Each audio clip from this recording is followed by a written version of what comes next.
Hey guys, sorry. At the end of this video, I end up giving what I think is the most important advice that I can give, like brand new open micers, like brand new.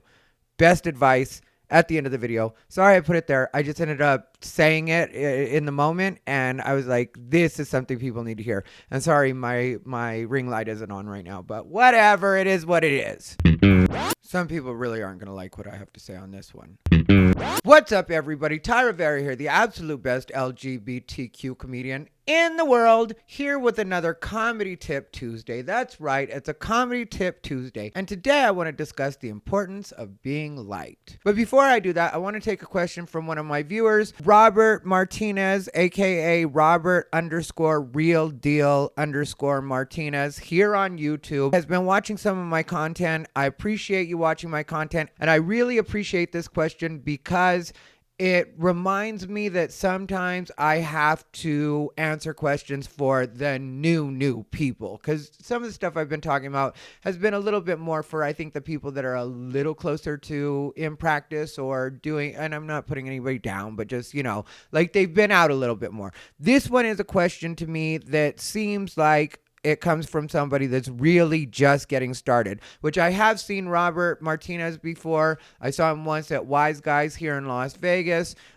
He was fun, but you could tell he was definitely newer, and there's nothing wrong with that. We're all wherever we're at, and I am here for everybody. Some people would say otherwise, but I promise you, I know what I'm here for, and I know what I'm not here for. Anyway, Robert Real Deal Martinez asked, what about stage presence? Like, should I stand in one place? I notice I pace, I guess out of nerves. LOL.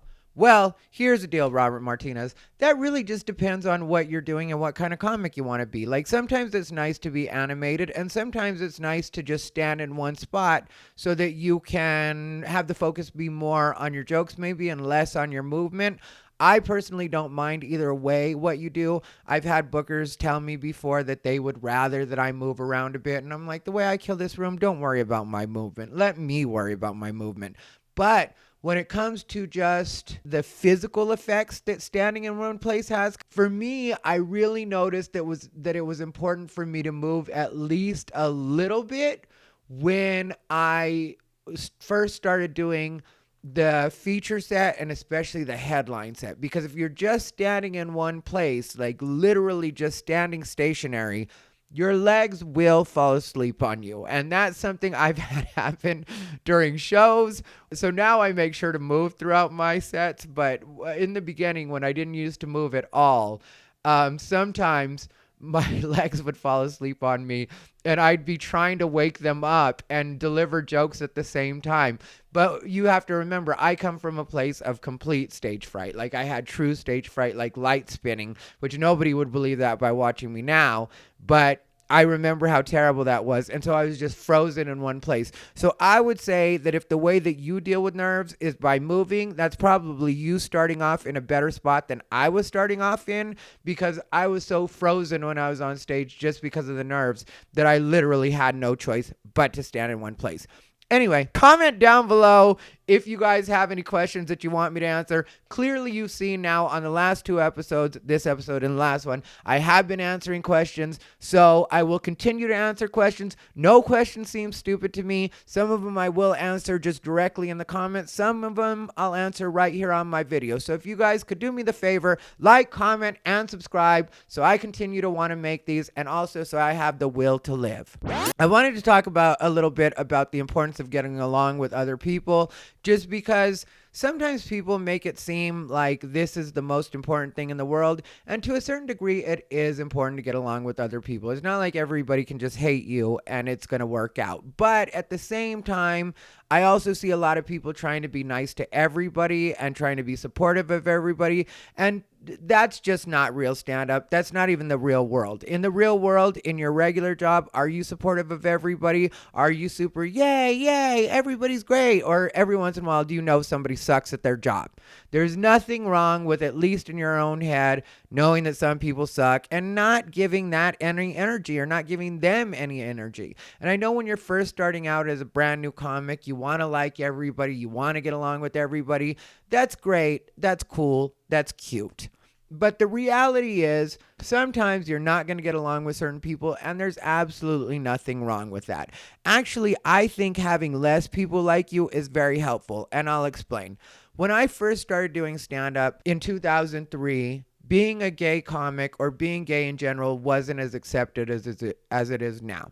And even in LA, because I started in Arizona just barely, and then I immediately went to LA.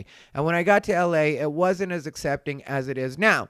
And so a lot of the comics would choose not to talk to me altogether. And to some people, that may sound sad. And to me, on certain nights during that time, it was actually sad, you know, when everybody else is in groups and being friends and talking to each other before the mics, during the mics, cheering each other on. And then you go up as the gay one and nobody wants to listen to your stuff, or a lot of people don't really like you or won't talk to you just because you're gay. Because at that time, I hadn't had any controversial opinions and social media wasn't like it is now. I don't even think, yeah, there was like Friendster back then, I think. And then we quickly moved into MySpace. But things weren't like they were now. So I was very quiet. I was very shy. I didn't know anybody. I hadn't said anything wrong. I hadn't offended anybody. I was just a gay man doing comedy. And for some people, that was unacceptable. And for other people, they didn't want to deal with social consequences for being nice to the gay comic, or for, you know, want to be seen with the gay comic, because then people might think that they're gay. And there was a point where I was literally bullied at different points when I was first starting out. People tried to bully me. It wasn't very effective, but they really did try. And so I say all this to say that, as rough as that may be, and as not ideal for a lot of people as that may be, I think it actually makes you a better comic when not everybody likes you. Because if you're already used to not everybody liking you, then when somebody that doesn't like you is in the room and you're at an open mic or doing a local showcase, you don't completely freeze up. You don't completely bomb. Like, there are people that have chosen not to like me, and as a consequence, you know, I'm not a fan of theirs either. I wouldn't say I don't like them, just because I don't really think about other people like that. You know, like, if you don't like me and I don't like you, I really don't pay attention to you. But they will get in their heads, because they're so fixed on the fact that they don't like me, or I don't like them, or them thinking that I don't like them, that they'll end up having bad sets because of it. Where with me, because I came up with that, you know, from the beginning, people were not liking me. I just always operate from a place of, I don't really care what these people think. I'm here to deliver these jokes. I don't care who's in the room as far as who doesn't like me and who does like me. As long as these motherfuckers laugh, that's all I'm worried about. And that is really the way I go at it. This also comes in handy when you're performing for a real audience, because, you know, sometimes you'll be in a real show situation, you'll be performing on the road, and you will swear that one of these audience members hates you. They're just looking at you, they're stone facing you, they're not laughing. And sometimes people will really get in their heads about this stuff.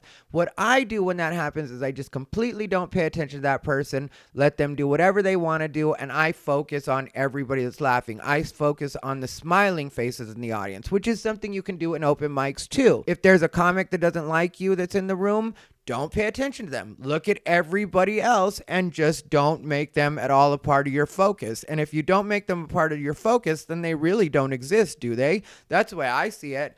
And so I really don't think that having everybody like you is the most important thing in stand-up. Also, if you think about it, people will form cliques. And a lot of times when people form cliques, the other members of their clique will be like, you did great. And that set was amazing. You killed it. You rocked that show tonight. No, they didn't do any of those things. You just like them, so you're saying that because you want your friend to feel good. And to me, that is one of the least helpful things you can do in comedy. Also, newer comics, stop giving each other advice. That's one thing I would say, and I guess I should make it its own episode, but I'm just going to say really quick, I see a lot of brand new comics being like, you should throw that joke away. That joke's trash. And it's like, you don't know what you're talking about. You just started. So how about you worry about your little shitty set and let the other comics worry about their little shitty sets, and then hopefully you all grow into having great sets. For now, you leave each other alone. You let each other grow the way you need to grow, because sometimes your untrained eye will tell you that a bit isn't good, and really maybe the bit's just too wordy, or maybe the bit just hasn't found its real place, or maybe the person delivering the bit just hasn't developed their voice. And these are all things that you will learn as you start to do comedy longer. So what I'm saying is, newer open micers, stop trying to give each other advice. You keep your eyes on your own paper. That's the best advice that I'm going to give during this episode.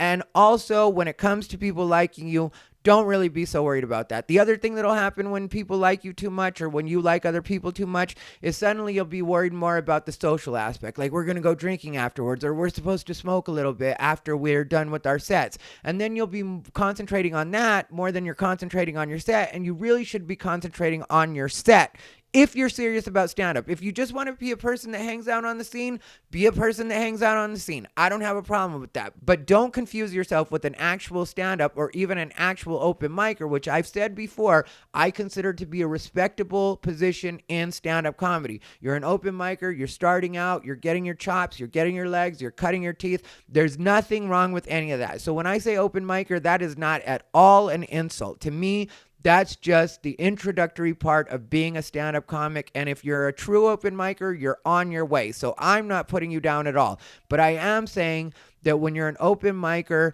sometimes you'll be more worried about the social aspect of it. And you shouldn't worry about the social aspect of it. What you should be worried about is truly working on your set, working your stuff. So that would be my advice. And I know some people are going to be mad because some people really want you to want everybody to like you. Those people want to keep you trapped. And I'm not being silly. I'm not being shady. I'm not being rude. I'm just saying those people want you to feel like everybody should like you so that they can control you. And that maybe could be its own episode. But damn it, I said what I said. Anyway, I hope this has been helpful. This has been Ty Rivera, the absolute best LGBTQ comedian in the world.